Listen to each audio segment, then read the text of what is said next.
दुनिया में सबसे अधिक लोगों में जो सी पर चल रहे हैं, मर्चेंट नेवी के हमारे मरीन्स हैं, वो भारतीय हैं।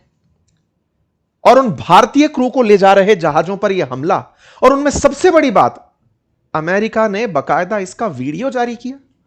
जारी इस तरह से किया कि देखो ये हमने हेलफायर मिसाइल दागी सेट बैलों पर।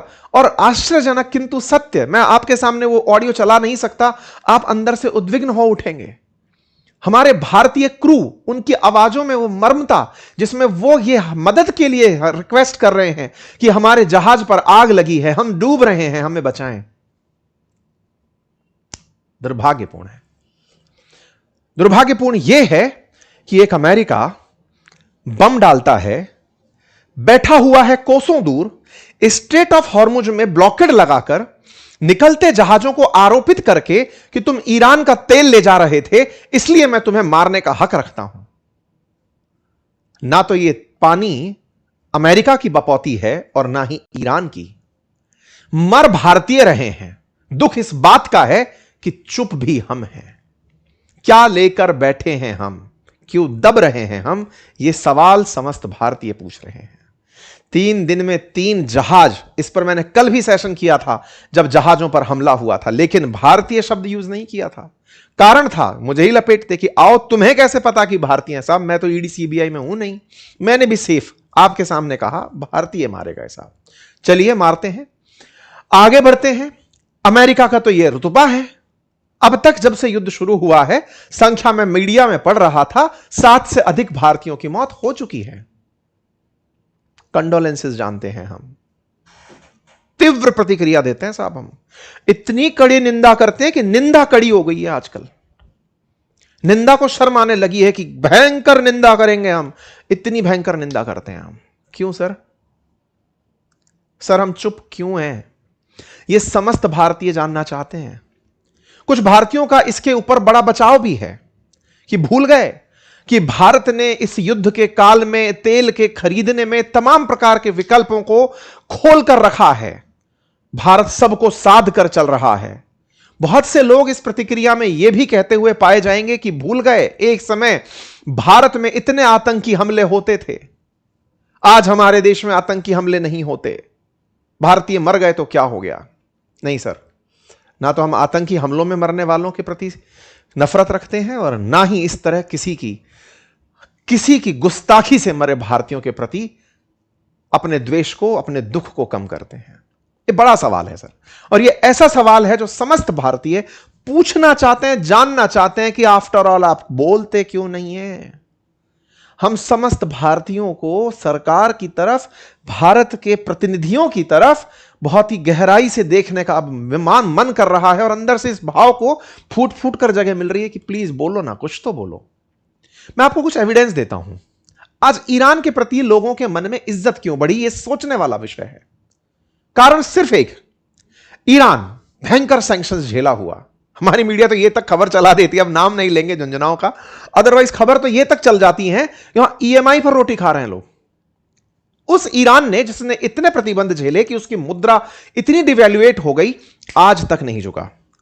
वो केवल इस रिवेंज में कि अमेरिका वालों तुम ही आओगे मनाने, हम नहीं आएंगे। हम समस्त भारतीयों में इतनी खुददारी तो है, अन्यथा ऐसे ही हमारी खुददारी की मिसालें नहीं दी जाती। हमने दुनिया को हर बार करके दिखाया है, हर बार खड़े होकर दिखाया है। अंग्रेज जब जा रहे थे तो कहकर गए थे कि अरे बहुत जल्दी बाल्कनाइज हो जाएंगे, इतनी सारी रियासतों से मिलकर बना भारत सरवाइव नहीं करेगा। हम सरवाइव करके दिखाए।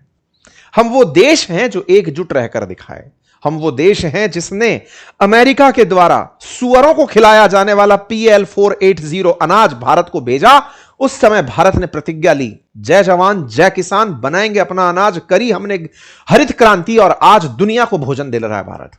3 साल का एक्स्ट्रा एडवांस लेकर जमा रखते हैं हम 140 करोड़ की आबादी के साथ। वो है भारत की जिजीविषा। इस जिजीविषा वाले भारत को, जिसने बहुत लंबे समय तक अमेरिका के नए राष्ट्रपति आने से पहले तक वैश्विक रूप से यह चाहा था, यह माना था, यह जाना था कि भारतीयों की दुनिया में इमेज जबरदस्त है, भारत को बहुत ही जुझारू व्यक्तित्व के रूप में देखा जा रहा है, भारतीयों को इस तरह से देखा जा रहा है कि यह एक दिन आने वाले समय का विश्व का लीडर बनेगा। आज लीडरशिप का सवाल खड़ा हो रहा है। जैसे ईरान ने अपने लीडर को, सुप्रीम लीडर को खोया, तमाम संसाधनों को खोया, आज वो अमेरिका को अपने इशारों पर नचा रहा है। अमेरिका भी कम नहीं है। अमेरिका ने अपने पायलट्स के ईरान में गिर जाने पर करोड़ों डॉलर्स का तो इनाम रख दिया, बचाने के लिए रेस्क्यू छोड़ दिए, अपने उनको बचाने के लिए सबसे बड़ा मिशन चला दिया, बताने के लिए कि मैं अपने पायलट्स की जान के लिए कितना महत्वपूर्ण हूं, कितना उनको बचाना चाहता हूं। आज हमारे जो भारतीय मारे गए हैं अमेरिकी हमले में, वो भी पानी के जहाज के पायलट्स थे। एक अमेरिका है जिसके अपाचे हेलीकॉप्टर को ईरान निशाना बनाता है, वो बदले में राष्ट्रपति निकल कर आते हैं, कहते हैं कि नहीं साहब, हेलीकॉप्टर को मारा, हम मारने आएंगे और हम तीव्र प्रतिक्रिया देंगे। आप कहेंगे कि सर हुआ क्या है? ये लोग तो अपने काम को अच्छे से कर जाते हैं, हमारे साथ क्या हुआ है? यही तो आप और हम बैठ के जानना चाह रहे हैं कि हमारे साथ हुआ क्या है। आज समस्त भारतीय दबी जबान में एक ही सवाल, हो सकता है मंचों का अभाव हो सकता है तमाम प्रकार के भय हो, भय भी तो भर दिया गया है ना। उन तमाम भयों के बीच में भी सवाल पूछ रहा है, सर चुप क्यों हो? आपको पता है दुनिया के देशों में उनके नागरिकों की कीमत इतनी ऊपर है। इंटरेस्टिंग फैक्ट है, जब अमेरिका आ रहा था ईरान पर हमला करने के लिए, तो स्पेन जैसा देश जिन्हें पिग्स कंट्री काउंट किया जाता था, मतलब समझिएगा आप, ये यूरोप के कुछ ऐसे देश हैं जिसमें ग्रीस भी है, स्पेन भी है, पुर्तगाल भी है, ये वो देश हैं जिनके पास कर्ज बहुत ज्यादा बढ़ गया था। इनके यहां पर कर्ज के चलते इन्हें यूरोप के अंदर पिग्स कंट्री कंसीडर किया जाता था। जैसे नॉर्थ इंडिया के अंदर, उत्तर भारत के अंदर बीमारू राज्य कहते थे ना, TFR की बढ़ी हुई नंबर के ऊपर, ऐसे इन पिग्स कंट्रीज में से एक देश स्पेन ने अमेरिका को मना कर दिया कि मैं अपनी जमीन का इस्तेमाल ईरान पर हमले करने के लिए नहीं होने दूंगा।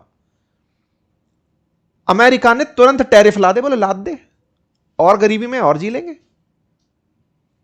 और एक उदाहरण देता हूं, इटली, मेलोडी इतनी चॉकलेटी क्यों है वाला इटली, इसके दो ऐसे ही जहाज चलाने वाले पायलट्स ने या सीफेरर्स ने हमारे 2 नागरिकों को मार दिया, यह समझ करके कि समुद्री लुटेरे हैं।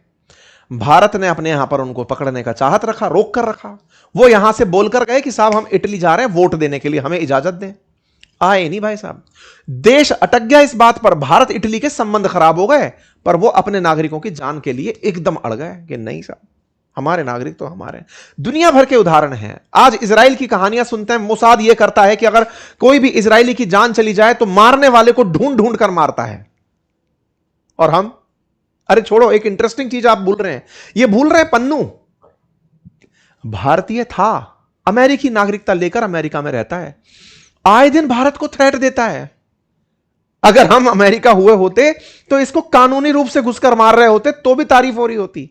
हम इसको मरवाने के लिए हमारी इंटेलिजेंस एजेंसीज के ऊपर आरोप लगा, अमेरिका ने आरोप लगाया तुम्हारी इंटेलिजेंस एजेंसी अमेरिका में रह रहे हमारे आदमी को मारना चाहती।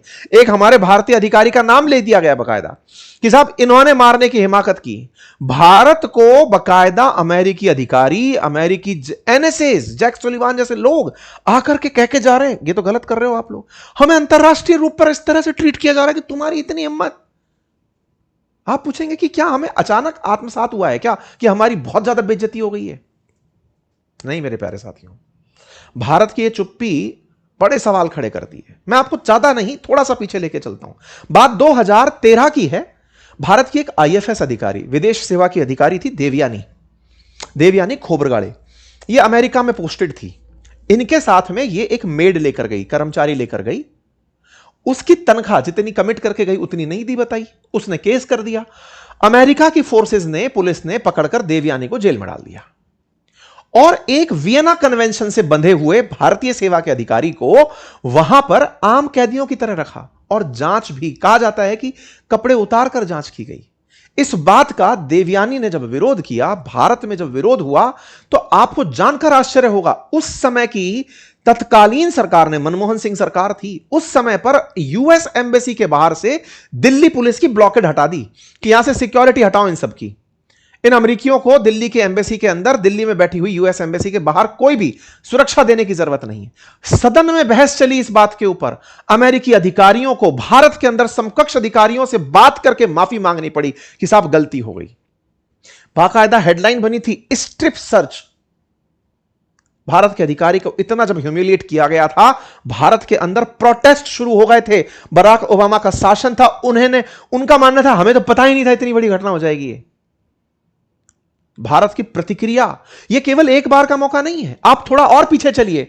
भारत ने वो सब, देवयानी खोरबंदे तो बहुत बड़ा मामला रहा, और थोड़ा अगर हम पीछे चलें, उसके बाद में आप निकलते हुए पहुंचेंगे तो आपको पता चलता है अटल जी का टाइम भी पता चलता है, आऊंगा मैं उस पर। लेकिन यह महाशय 2026 में हम पर टैरिफ ला दे, हम चुप थे।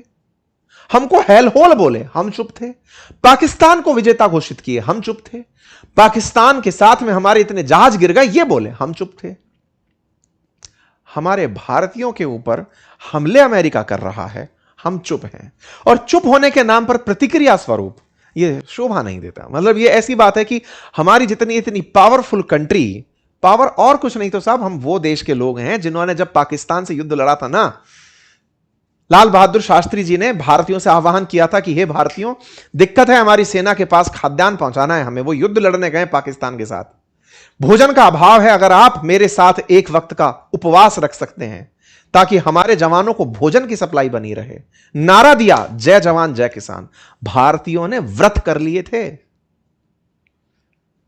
अपनी इज्जत बचाने के लिए एक वक्त का भोजन भारतीयों ने त्याग दिया था, और किसानों ने पूरी जुझारू पंक्ति से भोजन पैदा करके दिखाया था। युद्ध तब भी हमने लड़ा था, सरेंडर हमने तब नहीं किया था। बड़े सवाल हैं, और ये सवाल समस्त भारतीयों के मन में है। ये ऐसे सवाल हैं जिसके पास जाएंगे उतने बड़े सवाल बनेंगे। विदेश मंत्रालय इतनी पावरफुल पोजीशन में होने के बावजूद भी हमारी जितनी भी परेशानियां आए जा रही हैं। मतलब आप सोचिए कि हम कह रहे हैं पलाऊ फ्लैग्ड एक जहाज था जिसके पीछे, पलाऊ को मैं नक्शे पे दिखाऊं आपको, ये देखो, ये भारत मानचित्र में देखोगे तो देखेगा कि विशाल का है भारत। पलाऊ दिखाऊं, ढूंढो ढूंढो ढूंढो, यहां जाकर के कहीं आपको इत्तू सा पलाऊ, मतलब मैप में जिन्हें कभी आप डॉट समझ करके कंट्री नहीं मानते थे, ऐसा एक डेट डॉट सा देख, पलाऊ नाम है इसका। इसका विकिपीडिया पर जानकारी दिखाऊं, 17,695 की आबादी है। वर्ल्ड बैंक का मानना है 2024 की आबादी है ये इसकी है। इसके पीछे दुनिया का 15.9% ट्रेड हो रहा है। यह फर्जी देशों की तरह काम कर रहा है। कैसे कर रहा है समझाता हूं मैं आपको। कार जीप बस जब आप लेकर आते हैं, कई बार आपको पता चलता है ना, डिफरेंट स्टेट्स के अंदर कहीं टैक्स कम है, कहीं टैक्स ज्यादा है, ये सुना होगा।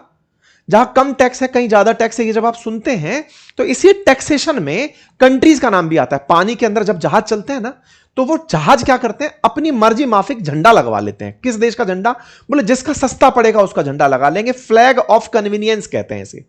फ्लैग ऑफ कन्वीनियंस क्यों अपनाया जाता है? दुनिया भर के लगभग 15.9% जो पानी के माध्यम से ट्रेड हो रहा है ना, वो पलाऊ के नाम पर हो रहा है। उसने कह रखा है फोन पे मांग लेना, मैं झंडा दे दूंगा, मतलब मुझे फीस दे देना, बस मैं आपको अपने जहाज को अपने यहां रजिस्टर कर लूंगा। ऐसे पलाऊ है। आप नाम नहीं जानते इनमें से कई देशों का। मार्शल आइलैंड ढूंढने निकलोगे नहीं मिलेगा। लाइबेरिया, माल्टा, बहामास कहां खोजोगे? इनके नाम पर दुनिया के इतने ट्रेड हो रहे हैं। क्यों हो रहे हैं? क्योंकि दुनिया के देश बचना चाहते हैं। अरे छोड़ यार इस कंट्री के पीछे, हम अपने देश के नाम पर अगर जहाज बुक कर लिए तो हमारे कानून उसको घेरेंगे, फिर हमारे यात्री, फिर तमाम प्रकार के प्रतिबंध। यहीं से शैडो फ्लीट बन जाती है। ओपन सीक्रेट कहते हैं जी इसे। इस ओपन सीक्रेट में हम इतने बड़े देश के नागरिकों के कह रहे हैं पलाऊ का झंडा वाला जहाज था। अरे 17,000 आबादी थी सर। आप भी जानते हैं, हम भी जानते हैं, सब जानते हैं। दुनिया का 15% ट्रेड करने वाला अगर एक पलाऊ जैसा देश होता, क्या बात कर रहे हो सर, हैं? 1/6 ट्रेड दुनिया का जो देश कर रहा है 17,000 की आबादी के साथ, भाई साहब दुनिया के सबसे बड़े लोग वहां रह रहे होते। पर छुपो साहब इसके पीछे। पलाऊ फ्लैग्ड था, मान लिया साहब पलाऊ फ्लैग्ड था, नहीं पता झंडा पलाऊ का था, देश कौन सा था, जहाज का नहीं पता, मरा जो था वो भारतीय था सर। इस व्यक्ति ने टैरिफ लगाए हम पर, हम टैरिफ के डर में शांत रहे। जानकारी समस्त भारतीयों को हो, अटल जी ने जब परमाणु परीक्षण करवाया था ना, अमेरिकियों ने लाद दिए थे हमारे ऊपर प्रतिबंध। माल नहीं खरीदोगे, माल नहीं बेचोगे। बोले ठीक है, झेल लेंगे, कम से कम देश पर अब कोई आंख उठाकर नहीं देखेगा, इसलिए आत्मरक्षा के लिए परमाणु बम बनाया जा रहा है। आज के अंदर हमारे मन में सबसे भीषण डर, मतलब कई बार चुप्पियां भी कई सवालों के दायरे में पहुंच जाती हैं, और उनमें से अब जो विपक्ष एक बात घुमाता है कि एप्स्टीन फाइल के कारण ऐसा हो रहा है, अब हर किसी के दिमाग में सवाल घुसने लगा, कहीं वास्तविकता में तो फाइल में नाम नहीं है। अरे तो अगर फाइल में नाम भी है तो माननीय प्रधानमंत्री जी, आप सीएम रह चुके हैं, इतना टाइम रह चुके हैं कि आपकी लीगेसी अपने आप में एक डिस्कशन का विषय है। मतलब देश के लिए उपलब्धि में अभी यह सबसे बड़ा कारण गिनाया गया कि 12 साल तक आप पीएम के निर्वाचित भारत के अंदर सबसे बड़े प्रधानमंत्री पद पर रह चुके हैं। विचारणीय तथ्य यह है कि हमें अपनी इस लीगेसी को किसी के ब्लैकमेल में, हम देश के अंदर सिखाते हैं ना लोगों को साइबर फ्रॉड में नहीं फंसना है, हम भारत के अंदर सिखाते हैं ना कि आपको किसी ने हॉस्टेज बना लिया, ब्लैकमेल कर लिया, क्या मानक स्थापित करेंगे अगर एक बार के लिए इसके कारण पूरा देश कॉम्प्रोमाइज हो रहा हो। हम देश के लोगों को सिखा रहे होते हैं, साइबर सिक्योरिटी के नाम पर सिखा रहे होते हैं, बड़े बुजुर्गों को सिखा रहे होते हैं कि सुनो, अगर आपको किसी ने फ्रॉड के दम पर हॉस्टेज बना लिया तो आपको नहीं डरना है, 1930 पे कॉल करना है, यही सिखाते हैं। आप देश को कॉल करिए ना, एक दिन मन की बात कर ही डालिए, अगर कुछ ऐसा है तो बोल डालिए, एक दिन फोन पर हड़का ही दीजिए कि क्या ही जा रहा है, ले खत्म। अमेरिका है ये वो अमेरिका है। इस एप्स्टाइन के बारे में भी हम समस्त देशवासी बढ़िया से जानते हैं, और जो नहीं जानते हैं वो भी जान लीजिए। ये वो अमेरिका है जिसमें अमेरिकी राष्ट्रपति के साथ पॉर्न स्टार के संबंध, ये जो ट्रंप बैठे हैं उन्होंने पॉर्न स्टार के साथ संबंधों को देखा है। पॉर्न स्टार ने आरोप लगाए, पैसे देके उसको चुप कराया, ये अमेरिका की चर्चा में रहा। उस अमेरिका में भारत के सांस्कृतिक मूल्यों को, हम अपनी छवि को बचाने के लिए कि वो हम पर आरोप लगा रहे हैं, निपटाइए। बहुत बार इस देश ने तमाम प्रकार की चीजें देखी हैं। अगर कुछ ऐसा है कि इसके कारण हम चुप हैं, जवाब दीजिए, अन्यथा यह सवाल बहुत बड़ा बना रहेगा। यह सवाल इसलिए बड़ा बना रहेगा कि ये दुनिया के जो देश हैं जो चुप हैं, हम उनकी तरह चुप नहीं रह सकते। हमारी 90% इंपोर्ट ऑयल का है। देश में लगातार पेट्रोल, डीजल, एलपीजी की कीमतें बढ़ रही हैं। आम आदमी का जीवन मुश्किल हो रहा है। भारत की इकोनॉमी गिर रही है। भारत से बहुत बड़ी मात्रा में, मैं गिनने बैठा था तो ये 3 लाख करोड़ रुपए इस ईरान वॉर के दौरान भारतीय बाजार से बाहर चले गए। इंडियन स्टॉक मार्केट धड़ाम स्थिति में जा रहा है। कल ही हम एक सेशन कर रहे थे, हमारा दूसरा जो चैनल बातें बाजार की, उस पर कि भारत के इस युद्ध के दौरान भारत के अंदर से तो 3 लाख करोड़ भारतीय बाजार से बाहर चला गया।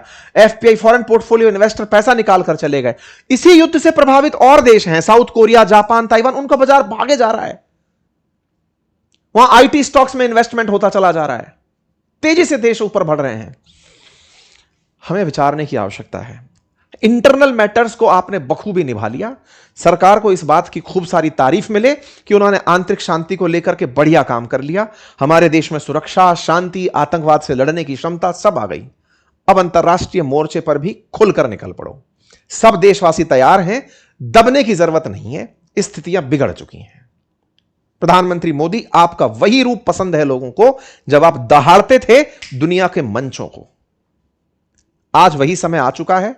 उठाइए और शुरू हो जाइए। देखा जाएगा। सब चीजों से निपटने की भारतीयों को आदत है। कोरोना से निपटे, इस ट्रंप नामक बीमारी से भी निपटेंगे। आह्वान है समस्त भारतीयों का। यदि आप सब भी इस बात से सहमत हैं, जितने भी मेरे साथी मुझे सुन रहे हैं, तो पहले तो चैनल को सब्सक्राइब करके अपनी सहानुभूति दीजिए कि सही है कि आप इस बात पर साथ हैं देश के। वीडियो को लाइक करके बताइए कि हां, हम आपकी बात से सहमत हैं। कमेंट्स में अपनी प्रतिक्रियाएं देकर बताइए, और अगर आप मेरी बात से सहमत नहीं भी हैं तो भी कमेंट्स में अपनी प्रतिक्रिया दें और बताएं कि क्या बेहतर विकल्प हो सकता है। फिलहाल के लिए इतना ही। अपना ख्याल रखें। बहुत बहुत धन्यवाद।